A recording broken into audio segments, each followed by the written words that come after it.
What's going on, guys? Here's here in today's video. We're starting the 11th part in the GSC scripting series. If you haven't seen the previous videos, go ahead and check them out because you're going to need the code from those videos for today. If you have seen them, congratulations. You're about to finish your first menu base. Today we're going to focus on getting some animations added into our menu and fixing up a few bugs. So we are basically doing the polishing pass of the development cycle. Really quickly, before we start the video, you're going to need to get the latest version of my utility GSC. It has a new function called font scale over time.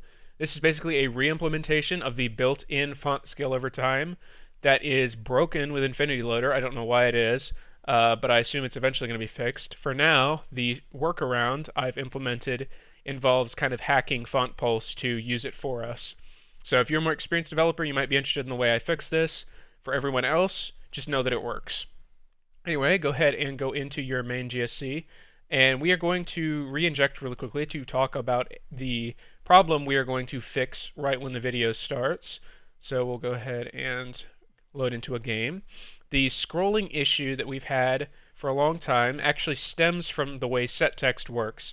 Since we are using set parent for our scroll, whenever we open the menu, you see that the scroll bar actually takes a bit to get to its destination. However, if we melee and we open the menu again, that doesn't happen. And if we go into the first submenu for the first time, boom, it happens again. We melee, we go back in, it doesn't happen anymore. And the reason that's happening is because these strings are being loaded into memory for the first time, which means the text element actually takes longer to respond to the set text query. And all that's doing is basically making the slider not be able to actually get to its parent within the same frame as the element is defined. So we can go ahead and fix this really quickly by doing some things in our menu. We're also going to, at the same time, add a quick color animation, and we'll talk about why we do that whenever we get it implemented. Go ahead and go into the main part of your GSC and add a couple defines here, or a few. M&M, none, equals 0. Define M&M, zoom in equals 1. Define M&M zoom out equals 2.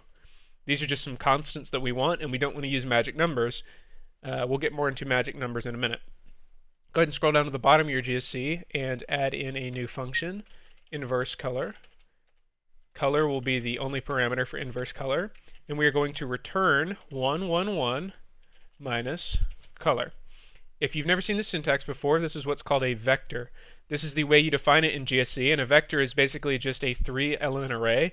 You can think of it as like a position, x, y, and z. It's also how we define colors, but for now we've just been using constants. So this vector is just this function is going to invert our color, and this will be useful for the way our color functions work. It's just a really simple way to get a nice color animation going without having to do any hard coding. Let's go into the set cursor function now. You might have to scroll a bit to find it. And we are going to add to this if statement here. We're going to go ahead and take our M slider and copy it and write a new local variable. So because we're going to be referring to this a lot, and like I said, you want to use local variables as much as you can. We'll go ahead and replace these now. And we will, in between, move over time and set parent, do slider.x offset equals 0, slider.y offset equals 1, slider.point equals center, and slider.relative point equals center. This is just going to set up the slider to use a relative offset like it should be, because we are going to be giving it a static offset whenever we open the menu. In the select function, here we go, we're going to add some new code here. If option.f is equal to a function reference to exec menu, then we are going to wait mscroll delay and return. This is just basically checking if we are going into a submenu or exiting a submenu, because we don't want to do any of the animation code for the select option when we are doing that, because we'll have a special animation for whenever we go into a menu or exit it. We are going to add some more code here. Slider equals self.mSlider. Again, local variables are much more efficient. Slider set shader mSlide shader. We're going to use the slider shader for the borders. Or I'm sorry, for the slider, obviously. 140, 14. Sorry if you hear a bit of thunder. It's apparently raining hell outside. That's why I'm kind of trying to get this video done quickly, because I'm hoping my power doesn't go out in the middle of it. I've already had one failed recording where I forgot to press the record button, so you can probably imagine it's pretty stressful to have rain and thunder coming down too. Slider.color equals inverse color mSlide color. This is going to change the scale of the slider to be smaller than it normally is, and change the color to the opposite of what it normally is. And then we are going to basically fade it back to what it should be, and that's just going to be a really nice, clean, responsive animation. Slider fade over time mScroll delay. Slider scale over time mScroll delay. 196, 20. This is the default size of the slider. Now you can see these numbers have been repeated a few times. These are what we call magic numbers. They're really bad in programming. You shouldn't do this. But for the sakes of this tutorial series, we're going to do it because it's easier than defining a ton of constants in our menu base, and it would kind of make it really hard to manage if there were a bunch of extra constants. But a magic number is basically just something that's reused over and over again in your code without defining a variable for it, which means if I used this 4 times in my code and need to change it, well, then I have to replace it in 4 different places, whereas if I had used a global variable, I could have just changed it 1 time and changed it in all 4 places at once. So it's really not a good idea to use magic numbers, but we're going to go ahead and do it anyway. Let's go ahead and finish this code off with slider.color equals mSlide color. And that's actually mSlide color. Okay, let me go ahead and check my syntax. Everything looks good. Let's go ahead and go into our draw menu function, because we've got to add a little bit more code here. And we are going to write anim style equals manim none. All right. That is going to basically just set the anim style that we are going to use by default to none. We're going to use that in a minute, but first we're going to go down here and define a new local variable, curseopt equals, and let's go ahead and just take this right here and copy this in. This is just getting the current option we have. We'll go ahead and get rid of this mSlider because, or this mSlider set parent, because we're not going to use this anymore. We're going to go ahead and change this to be a special offset. So these zeros are going to be changed to curseopt.xoffset and curseopt.yoffset plus 1. And then we are going to change this 200 to a 0 because we want this to not be drawn at all. And we are going to leave the 20 alone. We are then going to change this to the inverse of it. So inverse color, mSlide color. And we are going to go ahead and leave these 2 things alone. Let's go ahead and add a couple parameters here, center and top right. We're changing the alignment because of the way this needs to draw now. Then in here, we are going to go ahead and add a few new lines under here. Self.mSlider, fade over time, mScroll delay, self.mSlider, scale over time. And we are going to again use scroll delay for the time it's going to scale. And then for the width and height, we are going to use a couple more magic numbers, 196 and 20. This is going to be the default size of the slider. Then let's go ahead and finish this off with mSlider.color equals mSlide underscore color. really we should be at this point just replacing m slider with a local variable. If you want to do that, you can go ahead and do it. Actually, we'll go ahead and do it just to keep our code consistent. So we'll go into here and do slider equals this. Actually, no. Slider equals self. Okay. Self.mSlider equals this. And then we will do slider, do all of this.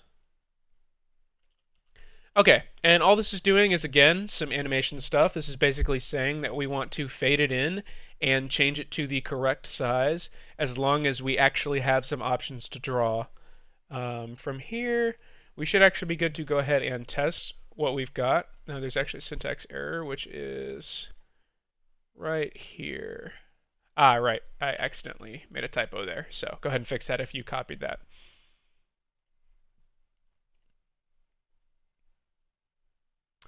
All right. Hopefully everything looks good now.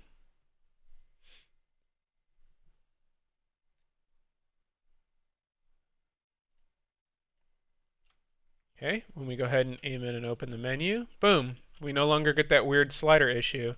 We go in, we get these nice little responsive animations for our bar. But we're not done yet. So if you want, you could probably call the menu base done here, but I'm not done. I want to add some more cool stuff to the menu. So we're going to go ahead and add some scaling and some animations for whenever we change the submenu. So I'm going to go ahead and end the game here and go back into our code. And we are going to go right here under our self mtitle equals text and do self.mtitle animate menu text anim style. Okay, and then we can take this line right here and copy it and paste it into our for loop where we create all our options and change the mtitle here to be the option that we are creating. So every option and the title are going to be animated using our animate menu text. This function has not been created yet, so we need to go ahead and do that. Let's do it under erase menu.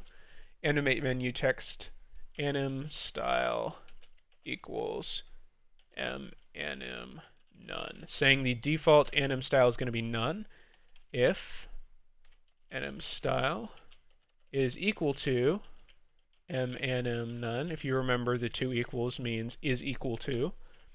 Then go ahead and return, because if our anim style is no animation, then clearly we don't want to animate it. However, if we do have an animation style that we want, let's go ahead and create a couple defaults really quickly. A scale equals 0.25, F scale equals 1.5. These are going to be the scalars we use. You can tune these to your liking, but I found that these look pretty nice in the menu. If anim style is equal to anim zoom in, then go ahead and change the F scale to be 1 divided by F scale. Just make sure that F scale is never 0. If you put 0, you will probably freeze due to an arithmetic error because you can't divide by 0. Base alpha equals self.alpha, because self is going to be a text element whenever this function is called. Base font scale is going to be equal to self.base font scale. Self.alpha is going to be equal to base alpha times a scale, because we want to scale the alpha. Self.font scale is going to be equal to base font scale times F scale. That's basically going to change both the alpha and the font scale of the text element that calls this to the scalar. We'll talk more about what this does at a higher level after we finish the function. Self fade over time, M scroll delay, self font scale over time. This is my custom function, so if you're on Black Ops 2, hopefully you're using my utility and we're able to port it to Black Ops 2 if you're doing Black Ops 2, but if you haven't ported my utility, this function won't exist, so you'll need to copy it from my utility. But for everyone else who's on Modern Warfare 3, Modern Warfare 2, who's using my Infinity Loader tutorials, you should be fine. We're going to go ahead and put mscroll delay and base font scale. And then we will do self.alpha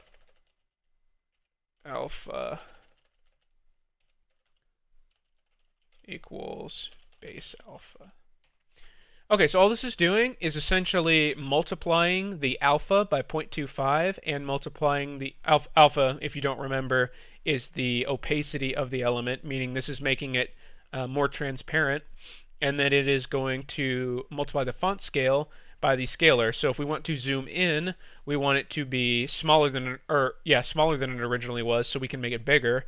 And if we are zooming out, we want it to be bigger than it originally was, so that we can zoom in. And then this is going to restore it to its default size. So this will do a nice little animation whenever we enter and exit menus. However, to make this activate, if you remember, we have this draw menu anim style equals default none. So these calls are not going to actually animate it. So we want to go into our set menu open and add manim zoom in. And then we are going to go into one more place, which is our exec menu. And we're going to need to change this a little bit by removing this from the function definition and going in here and adding a new local variable anim mode equals manim underscore zoom in, meaning the default animation is going to be zoom in. If not is defined, menu equals self get menu .m anim mode equals manim zoom out. So this is basically just saying if the menu is not defined and we want to exit a menu, we are just going to zoom out instead of zooming in, because we only want to zoom in for submenus and we want to zoom out for exiting menus. All right, we will go ahead and change this draw menu here to be anim mode, because we want to use the anim mode to draw the menu. And I think we are going to go ahead and be able to compile and inject now. So close to finishing, really hope the power doesn't go out.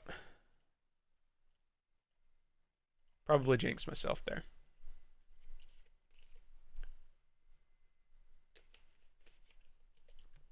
All right. And when we open the menu, you can see whenever we go into a menu, the text changes. So you get this nice little bouncy effect. You get this really responsive animation. And now all we have to do to finish our menu is add in the frame to the menu. I don't know if you've noticed by now, but the menu feels kind of odd where it is without a frame, so we're going to add a frame to it. So let's go ahead and go into the draw menu function, and we are going to add a new region. This is a feature of Infinity Loader and GSX Studio. It will not work with GSC Studio, so if you're using that, you don't need to worry about the region. But all a region is basically a way to collapse your code. So it's nice for organization. I'm sure you've probably seen it in my utility GSC. If I just do that, all my defines get hidden and all this code gets out of the way. So it's really nice for just kind of organizing your code, because we're about to write a big block of code. Self.mFrame equals an empty array. This is going to be our menu frame array, which is going to be an array of HUD elements. Top equals self icon, white, -2 x position, 0 y position, 2 width, 2 height, inverse color, oops, again, inverse color, m slide color, of course, being the opposite of our default slide color, m slide alpha, 1 for our sort layer, and we are going to use top right and top right for our alignment. Add our semicolon. Then we are going to go ahead and do top set parent self.mbg, basically setting the parent of our top line to be the background. Then we will say top scale over time, scroll delay to 196 by 2, top fade over time, scroll delay, top.color equals slide color, self.mFrame top equals top. Okay, and that's going to draw a top bar. We could test it, but I already know it works because, you know, I made the menu before the video started. So I'm going to take this code right here and go ahead and copy it so we can make the bottom element.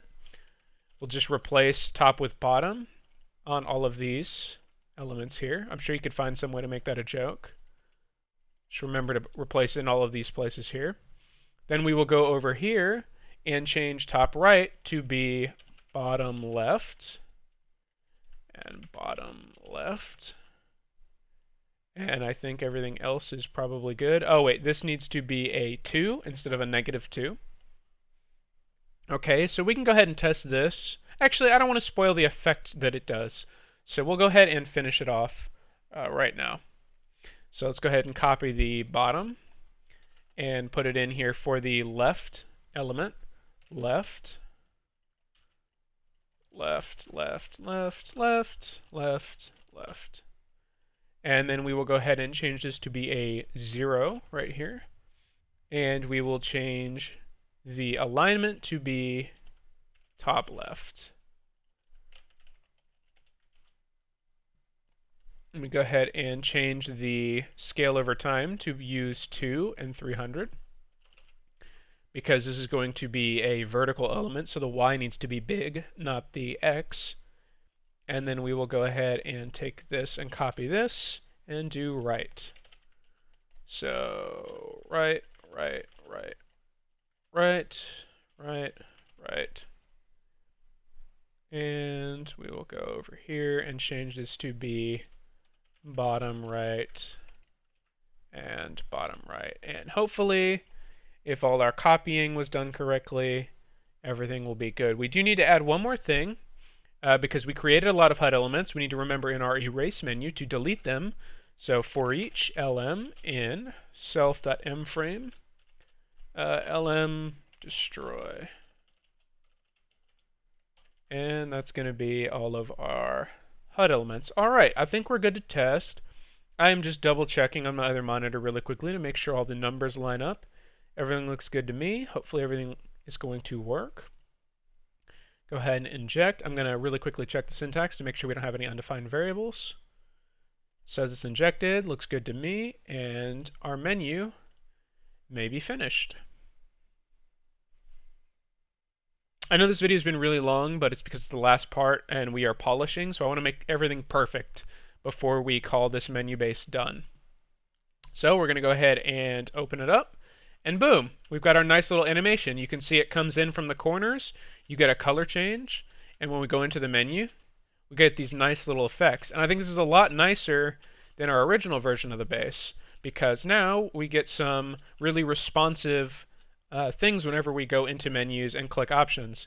And I will say, as a menu-based designer, you're going to want to consider your user, and especially if you're designing for a menu, that all of your users are going to be clicking options and going into menus and doing all sorts of stuff the entire time. So if it doesn't feel good to do those things, it's going to make your menu feel kind of bad to use. So you want to make sure that you add some really nice snappy feedback and some nice responsive stuff to all of the actions in your menu. We could still do some nice fade in and fade out. I think probably the fade out is the only thing that I would do.